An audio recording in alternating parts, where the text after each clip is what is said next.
I want you to look at my screen and see something that is really vital. Where my, most people find it to be quite an easy language to grasp. For those who have grown up speaking English or had exposure to a Eurocentric or Romance language, of course, particularly Spanish or Italy, it's going to become more easy for you. It's just going to become more easy because you're just going to notice that certain words in the language of Swahili do not change. Certain words are in English and they're just not going to change in Swahili. For instance, we have like, we can say basi. The English people call it bus. That's a bus. And the Swahili people still call it basi. So they don't change. These words don't change. That's why you're going to hear certain words, and these words are really going to be ahead. Here are a few reasons why you find Swahili not only interesting to practice or to learn, but also fun and easy. I try to break down why is it easy? Why is it easy? Last time we tried to break down why is it important for you to learn this language, and you realize that we ventured into a lot of stuff. We talked about trade, about relationship that's going to be developed between you and the people that are speaking Swahili. The easy communication. We talked about a lot of more stuff. And right here, I'm giving you reason as to why Swahili is very easy to learn. Maybe to some people thought that it's hard. It's a hard language to learn. No. I'm coming back and I'm telling you that it's an easy language to learn. Well, Swahili has no gendered nouns or articles. Now, when I talk about gender nouns or article, some of you can understand what I'm talking about. For many English speakers, the gender of nouns can be one of the most frustrating parts of learning a language. That's true. One of the most frustrating parts of learning the language is between gender nouns and articles. Arthur and of course, and David is expressing his frustration. Of course, when they were trying to learn and remember what gender each noun has while learning French. And it's easy. We talk about pretty one day. You look at these two. When you look at the nouns and the gender nouns and article, in most cases it becomes more frustrating. It becomes more frustrating for you to remember the gender each noun has while you're learning languages like French. But when it comes to Swahili, you don't have, Swahili has no gender nouns or articles. It doesn't have gender noun or articles. What am I trying to mean there? Let me show you what I'm trying to mean there. Of course, in Swahili, you won't need to worry about whether nouns are masculine or feminine. In fact, you won't have to worry about articles at all. Swahili has neither definites they nor indefinites a and articles. Now, when I talk about definites or indefinites, you what I'm trying to talk about. So when it comes to the language of Swahili, it doesn't have these two, definite or indefinite. Swahili doesn't have these two. So, for example, to say that I need a chair, in Swahili you can simply say nahitaji kiti. You can simply say nahitaji kiti.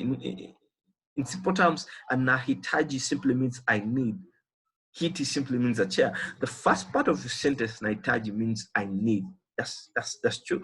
And the second part means kiti, which means chair. The sentence can either mean I need a chair or I need the chair. Now, this is what I'm talking about, that the Swahili language doesn't have a definite or indefinite, of course, articles such as they, a, and it doesn't have that. So you can simply say, I need the chair, which will mean nahitaji kiti in Swahili, or I need the chair, or I need a chair. So you're just gonna look. There's no difference. You can either say I need a chair, or I need the chair. So the a and the it's just gonna remain the same. It's not gonna change. When you're speaking, so you don't have to worry about them. You don't have to worry about the definite or the indefinite. Those articles, you don't necessarily have to worry about them. So you simply say, nahitaji kiti, I need a chair, or I need the chair. Or you can say nahitaji viato, I need the shoe. I need the shoes, or I need the shoe, or I need a shoe. You can simply say I need a shoe, or I need the shoe. You can simply say nahitaji viato. That means you don't have to worry about don't necessarily have to worry about the definite, because that makes the language more difficulty for it to run, and it makes it more frustrating in terms of you have to come back and you have to differentiate between the gender nouns and the article. You have to really break down the articles down. You have to mention every article respectively. So in Swahili, you don't necessarily have to be frustrated about you don't have necessarily to be frustrated about or the indefinite articles. Well, going further ahead is the same is true for cheza. He is playing or she is playing. So I can simply say that, for instance, if I'm to so Kisachi is a name for ladies, which simply means Kisachi is playing. It simply means Kisachi is playing. It simply means Kisachi is playing. Or I can say Mwanguzi, and we all know that Mwanguzi is a male name. It's a male name, and I can simply say Mwanguzi and Acheza. He is playing. I'm talking about he or she. So you can simply say Anacheza. It doesn't necessarily mean that Anacheza is gonna differ. It doesn't mean that the male is gonna differ from the female when you're mentioning they are playing. No, you're just gonna say Anacheza, which means he is playing or she is playing. So I can simply say Akisachi Anacheza. Kisachi is playing, or I can say Mwanguzi anacheza, or Mwanguzi is playing. So again, the meaning is worked out from the context. In fact, in a word that increasingly recognized at the non-binary aspect of gender, one could argue that Swahili is by default a very gender-inclusive language. That's true. One can argue that out. By default is a very gender-inclusive language. You also won't need to worry about a gender pronouns. The pronoun for he and she. You don't necessarily have to worry about those pronouns, because you're just going to realize that in English you will mention she or he, but when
well, let's continue. I'm sorry about the internet, but it cannot stop us. It can't stop us.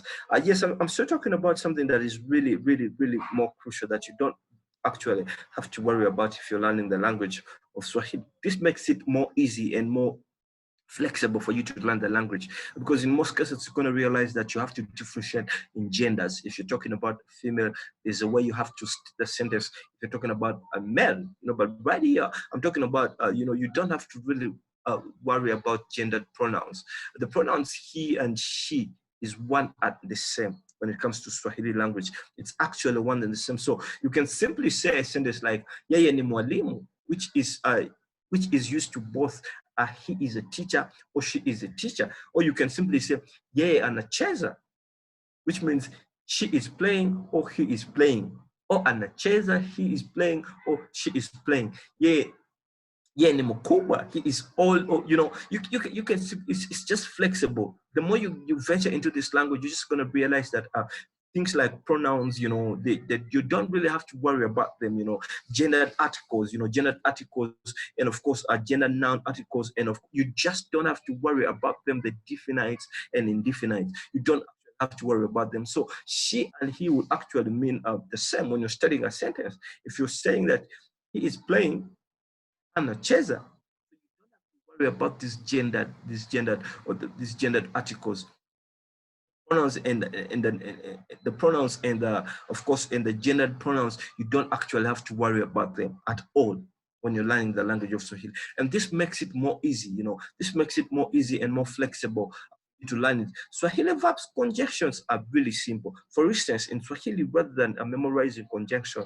and endings, for the numerous verbs you will learn, you really just need to learn the infinitive and root form of each verb. For example, let's take the infinitive verb kutembea, which means to walk. Yes, kutembea simply means to walk. Those who were in the earlier classes, you can try and recall that we talked about this, you know, kutembea simply means to walk.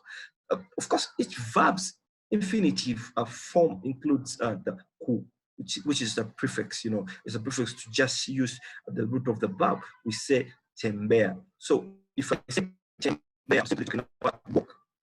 But if I'm talking about to walk, you know, if I say kutembea, I'm simply meaning to walk. If I say kutembea, I'm simply talking about to walk. But if I say tembea, it simply means walk. So you're just going to realize that you just have to deal with the first. You just have to deal with the root. You know, you just have to deal with the root of the verb. You just have to deal with the first letters. For instance, some examples that I'll try to break down here is Nina tembea, which simply means I am walking. I mean, it's the same word, but in different tenses. You know, Nina tembea, I am walking. Nili tembea, you know, I walked. So, Nime tembea, I have walked. That is just recently. I've walked like a few hours back. Oh, you can say, I have walked when you talked about yesterday. You say, I've walked when it's just recently. Nina tembea, Nita tembea, which simply means I will walk. So you realize that tembea is not going to change. So we are only dealing with the first, you know, with the first prefix. We don't actually have to deal with the entire word. You know, we don't have to deal with the entire word or change the way, because now when you look at the word like when you look at the word sleep, let's give an example in here. You're just gonna say sleep, sleeping, slept. So it's just gonna change. But when it comes to Swahili, I mean, you actually change, you in some other English words, you're gonna change the entire word, or you're gonna change the endings of the word, or in the middle of the words, or you're gonna get rid of certain letters. For instance, sleep, which is SLEEMP. When you say I slept, when you're talking about past, then you're just gonna split it up, you know, SLETP, you know, slept, PT, you know. So you're just gonna realize that it actually changes, you know, it changes from the beginning to the end. In the middle, it's going to keep changing. But when it comes to Swahili, like I've told you, the conjunctions are really simple. You have to deal with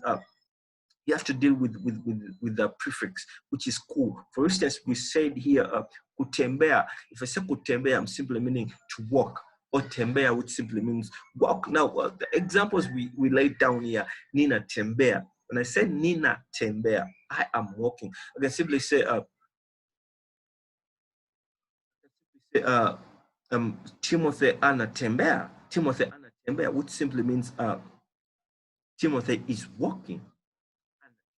Walking.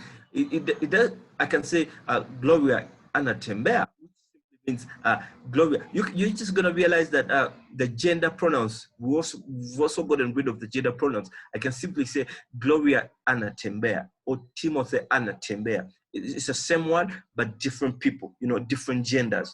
I'm talking about the female and the male, but the words don't change. I mean, the words are the same. So one of the things you have to realize, you don't have to worry about the gender pronouns when you're learning the language of Swahili.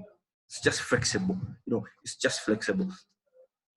Here are the verbs, you know, here the verb root and the subject pronoun is ni, which is simply means I. You know, the first one, which ni means I, you know, ninatembea, I am walking, I walked, I have, you know, I've walked, I will walk, you know. So ni simply means I. To say the same, and we just changed the tense, America, na, li, mi, and ta. And remember, we talked about this in the early classes. You know, we talked about these verbs in the of course in the early classes. But to look at the examples that I tried to lay today on the screen is you realize that if we are to get rid of n and I, the first at the sentence, Nina Tembea, the first one on the top, you know, Nina Tembea. If you are to get rid of n and I, we remain with Natembea, which simply means I'm walking, not I am walking, which simply means I'm walking. Now, what we have to change in here is of course the first. If we are to get rid of I, and we are dealing with the word itself, you know, I'm walking, or if you are to deal with the word walked, or if you are to deal with the word have walked, or if you are to deal with the word will walk, you know, will walk, doesn't necessarily mean to be me or any. It can be someone else. I can say Timothy will walk. You know, I can say I will walk. They will walk. They have walked. You know. So if you are to get rid of n, which is I, and we start with natembea, litembea, metembea, tatembea, simply means up. So you're just going to realize we have to deal with only the first two letters. The first two letters are the one we have to deal with when we are changing the tense of the words in Swahili. We just deal with the first two letters. More examples here. You're not starting from scratch. You know, when it comes to with vocabularies, you know, there are plenty of Swahili words you already know. You know, to some people, when I'm talking about the language of Swahili, those that may be attending the class today, and who are going to be able to watch this class later on, you're just going to realize that you're not starting from scratch. You know, when it comes to Swahili, you're not starting from scratch, because some words you are already familiar to these words. I'm telling you, you are already familiar with these words. For example, when starting a language, you are barely starting completely from scratch. That's true. You are familiar to a couple of words. You know, even if you think you are totally clueless when it comes to an African language, I can bet you're familiar with more words in Swahili than you think. Let's go ahead and see. The first example that comes to mind is safari. You know, when safari is a word, if you're uses an iPhone, you know, you already Safari when it comes to your search engine. You know, you're very familiar to the word Safari. For example, a word of Arabic origin that is the Swahili word for a journey. Safari simply means journey. Chances are you also used to hearing this word in English in the context of a trip. Usually to see animals, often in sub-Saharan Africa. Any use of an Apple product, you know, is also not doubt familiar with the word Safari. Of course, Safari is the web browser for the people that use iPhones. In Kenya, you might hear, or in Uganda, or in Tanzania, in Rwanda, or in Congo, you can hear, of course, a phrase Safari Njema, which simply means have a good trip. This can also help you to remember the Swahili word Safari, which is the verb for travel. So you already know something, you know, you already know Safari, you've got your phone, you know, you may be an Apple product user, and you're already familiar to the word Safari. So at least this can be a point of touch for you to remember certain words when it comes to Swahili. Safari is one word that you already know. They don't have to, maybe you just didn't know what the meaning in Swahili language, but in Swahili language, it simply means travel. Another example we have, of course, when I say Safari Njema, I'm simply talking about trip, you know, have a good trip. And Njema is another word known by many people in the United States of America as block building games. You know, if you're one of the people that play block building games, it simply means Jega. Jega, what Njega means, you know. But its name actually comes directly from Kenyan verb build. Example, Anajega, which means he is building. So those people who normally play those block building games, you know what I'm talking about here. You know, njega, which njega simply means a build. So for instance, if I say anajega, it simply means he is building. Of course, additionally, if you are at all familiar with the Disney movie, The Lion's King, you know, you know some of other Swahili words as well. You know Simba, you know Rafiki. Simba, which simply means a lion, you know, Rafiki, which simply means a friend. So it's just going to become, you know,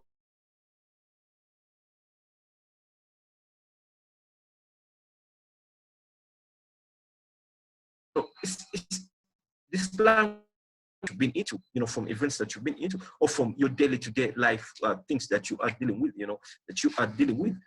So Asante Sana, you know, which simply means thank you so much. We talked about this classes, and this can be heard in the song that Rafiki and the baboon sings in that movie of Lionsgate, you know. So you those that have watched the movie, you know what I'm trying to talk about. Asante Sana, you know, the whole song goes Asante Sana, you know, Squacha, Banana, Wewe Nugu, Mimi Hapana, which is a bit of a process song that translates to. But thank you very much, Skus Banana, you are baboon, and I am not just what simply these words meaning this song, you know. So you maybe have listened to this song, but you didn't actually know the meaning. So Asante Sana simply means thank you so much. I think we talked about this in our very early classes.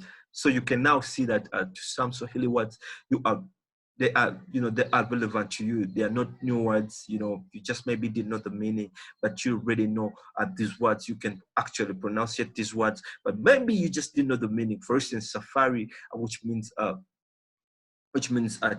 or which simply means you already know what we are trying to talk about in here. Of course, other words like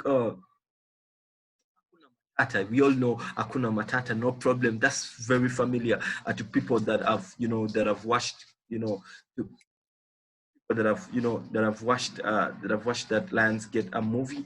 I think you're very familiar with this, you know, you're very familiar. Yes, trip and travel is the same. Like when it comes to Swahili, if I'm talk about, you know, if I'm to talk about safari, you know, if I say I'm going on a trip, Nendelea Safari, I can say I'm going on a trip, Nendelea Safari, or I'm traveling, Nendelea Safari, you know, Nendelea Safari. So going further ahead is Hakuna Matata. You're familiar with this word Hakuna Matata, which simply means no problem or no worries. Before the Lion's King, Hakuna Matata was used in well known as Kenyan songs, of course, Jambo Bwana, you know, so many songs that are, you know, that are relevant in the United States, in Asia, that, you know, that have got this word Hakuna Matata, you know. Actually, when you travel to come to East Africa, one of the words you're going to hear commonly is going to be Hakuna Matata, which simply means that no problem or no worries, you know. Maybe you want to touch the lion, to touch on the lion or the kita, and then you're just gonna realize that this guy who is making you travel around, he will tell you, Akuna Matata, you can go ahead, you know, no worries, no problem, you can go ahead and hold onto this animal. So you just realize that some words are familiar to you, and this makes the language more easy for you to learn. Jambo, you know, used as a greeting in only for tourists, you know. Jambo literally translate to a matter, issue, or things. If a Kenyan greets you with jambo, most likely it means they are trying to be friendly, but assume you don't. You assume you don't know any Swahili, and I'm like, jambo. If you want to continue the conversation in Swahili, you can respond si jambo. You just realize you just have to only add S and I onto what they have said. So this is what I was trying to tell you. You know, some pronouns and, you know, some verbs just gonna realize that they only change at the beginning. If you're talking about certain Swahili words, you're just gonna realize you're only dealing with the beginnings of the word. So you don't necessarily have to get into the entire word and change it up. Maybe get rid of some letters in the word, or at the end, in the middle, or in the beginning. You just have to deal with the beginning. So if somebody is to say jambo, they're trying to be friendly to you. If you're in the East Africa, these people are just trying to be friendly to you. You can simply say si jambo, and then maybe follow with another Swahili greetings like habari yako. Of course, we're going to be going through these formal greetings, street greetings and all of that. But simply if someone is to say jambo, they are trying to be friendly to you. You know, they are trying to be friendly to you. And your response can be a jambo. You know, your response can be jambo. So that's quite easy for you to recall. You know, you just have to add on S and I onto the language. It's actually what they talk, you know, that you get, that you're going to get what you talk back to them. Your reply is actually going to be gotten from the words they are speaking back to you. I'll be showing you this. You know, I know I'm talking this and some people are like, what do you mean by that? But I will be showing you that in later classes to come. Cognates and loan words are from other languages. You realize that Swahili has got so many words from different languages, like I was speaking earlier when we were introducing the class today. Most words you realize are being borrowed. You know, they are loan words from other languages. For instance, Portuguese, familia. You know, familia is a Portuguese word, which simply means a family. Mesa, which simply means table, and bandela, which simply means flag. You know, so the people that speak Portuguese, you know, if you're a Portuguese language speaker, you can now know what I'm trying to talk about. If I talk about mesa, a bandela, you simply know what I'm trying to talk about. If when it comes to German, a Schule, words like Schule, you know, Schule is one other German language which simply means a school. And when you come to a Swahili language, it doesn't change. It's the same one as school is called shule. For instance, you can say naendelea shule. I'm going to school. Naendelea shule, or nitaendelea shule. I'll go to school. You see, so when it comes to English, if you're an English speaking person, you just have a whole bunch of words that have been, you know, that have been borrowed from the language of English. And when you speak, when you're conversing in Swahili, these words are not going to change. And we have so many words in here, and we have words like music. We have words like music, which is simply a musiki. You know, musiki. Okay, the pronunciation is going to change, but it's literally going to mean the same thing. If I'm to come to you and I say muziki, you know, if I'm to say muziki to you, I think you understand what I'm trying to mean. You know, muziki, for instance, Africa, which is Africa in English. You know, basi, which is bus, a boti, which is a boat, a banki, which is a bank, hoteli, which is a hotel, computer. You know, you can now see computer. It doesn't change in, so you just have maybe to change the way it's written. You know, computer is the same one.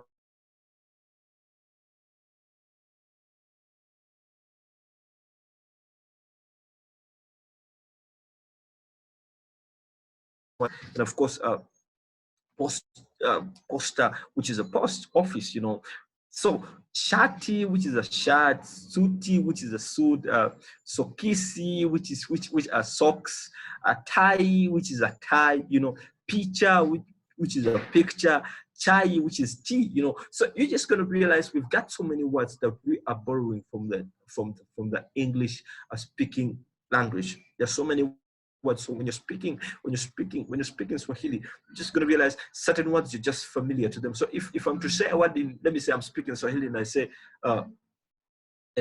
like later computer, at least you understand that I'm talking about a computer. If I say that's io ni computer, if I say that's a computer, but I'm trying to speak computer in my in Swahili language, if you're an English speaking language person, you're going to understand what I'm talking about. Io ni computer, later computer. For instance, Africa does not change. The English in English is called Africa. In Swahili is called Africa.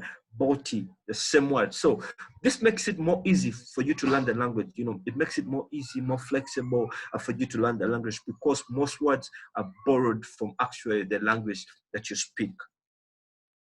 And yes, of course, talking about more of you know, what we have to study, maybe what we've been studying from the beginning before we close this week, is that you have to remember something. You know, Swahili is a Bantu, you know, African origin language, but it's its influence was mainly from the Arabic and the native people. So the combination of these people that came onto the continent of East Africa, they initiated this language called Swahili. They were looking for easy communication with these people on the coast of East Africa, on the East Coast. They were looking for easy way to communicate with these people. So the language that that was developed was called the Swahili language. That's why you're going to realize that with so many words, so many words like, for instance, English, Germany, Portuguese, they've got so many words that the Swahili language does not change, So, and we talked about where it's mostly widely spoken, it's mostly widely spoken it's in among 90 million people, speak this language. We talked about Uganda, Tanzania, DRC. We talked about Ethiopia. Some people speak Swahili up in Ethiopia. Some people in Rwanda and Burundi, they speak Swahili as well. So if you're traveling and planning to come to, to Africa or Africa at large, you just have an advantage to communicate to these people into a language that they know. One of the reasons we said, why is it very easy? If you're to learn this language, it's going to save you from a lot of more trouble. It's simply because you're gonna get into the market of this Swahili speaking people, And if you can speak Swahili, you will be able to negotiate, you'll be able to negotiate the goods, because it will look like, you're their own, so they'll be like, oh, let's go right ahead and you'll have that time to negotiate with these people that are selling. But imagine you can only speak English and you're talking to these people who don't understand English at all, because you're going to find so many people that can't speak English in East Africa. In Kenya, if let me say you're coming for tourism, you're going to find so many people that cannot speak the language English. But if you know a little group of Swahili words, these are going to save you. And I'm telling you, in a few days, if you're speaking Swahili, in a few days, you just learn new words. You just learn new words. You just start constructing sentences on your own. And that's why I'm emphasizing people to please, make sure you learn the Swahili language if you are planning to come to East Africa or Africa at large in future. And of course, we talked about the countries. When you see the map here, those parts that I marked in purple, those are the major parts that speak this language. Those are the major parts. We've got Uganda, Kenya, we've got Congo, some Congo, that's the eastern part of Congo. They speak that language. We've got Mozambique, we've got Malawi, so you're just gonna realize that most countries in East Africa, they all must speak, and parts of Somalia, they speak the language as well. They speak, and when you go up in Sudan, you're gonna find people that are able to speak this language. So it's gonna help you, and of course, we talked about you expanding your idea about a language, how language works. We still talked about it being shared. It's shared African language without being colonial. It's the only language that is being spoken onto the corner of Africa, and the biggest part of it, it's from Africa. The biggest language, the words that are spoken, people feel like this is our language, rather than speaking the colonial master language. For instance, the national language of East Africa is Swahili, but the official language is English. But then you're going to realize that people nowadays are adopting too much to Swahili. They love it because they want to feel like let us speak our own. Let us speak our own. Why not? So if you're to learn this language, it's also going to be of an advantage for you to cooperate with the people down here in Africa. You will get, of course, unique experiences and extra insights into Kenyan culture, into the Swahili culture. You just gonna get unique experiences because they're gonna be. I told you the other time, the moment you can speak Swahili, you're just gonna relate with it. You're gonna have a very, very strong bond with the Swahili people. The moment you have a strong bond with the Swahili people, they will just get you into things that you didn't even ask about or you didn't even know about, but they will just explore everything to you because that bond that you have between them, the language that you're speaking, it will greatly, strongly bond you guys together. So it's another advantage. And we still talked about Kenyans are very encouraging when it comes to learning Swahili, which makes it more easy to learn as well. Sometimes I remember when I was still in high school, I went to a same school with guys who are one of a friend of mine was a Chinese, you know. So I'm talking to this guy, and I'm like, man, how can I learn Chinese? It's like, man, Chinese is complicated, you know, when it comes. And of course, when you look at that language, it's kind of complicated, you know. It's really complicated. So him himself never told me, you know, it's easy to learn the language. It was, you know, it was like, man, it's complicated and all that kind of stuff, you know. So it really became it really became like a you know like a heavy, you know, like a heavy burden for me to learn Chinese. I ended up not learning it. You know, one of the reasons that's why you're gonna adapt to learning this language. These guys are encouraging. You know, the Swahili speaking people are so encouraging, and they love someone who wants to learn their language. You know, they highly love people that want to learn their language. Of course, Swahili is easy to learn. We talked about the reason that's why it's easy to learn. We've talked about so many, it has no gender. Of course, we talked about it has no gender nouns or articles, and we've given examples in here. You know, we talked about nahitaji kiti. Nahitaji kiti can simply means I need a chair, or I need the chair. You know, if you're to talk about the definites and or indefinites, you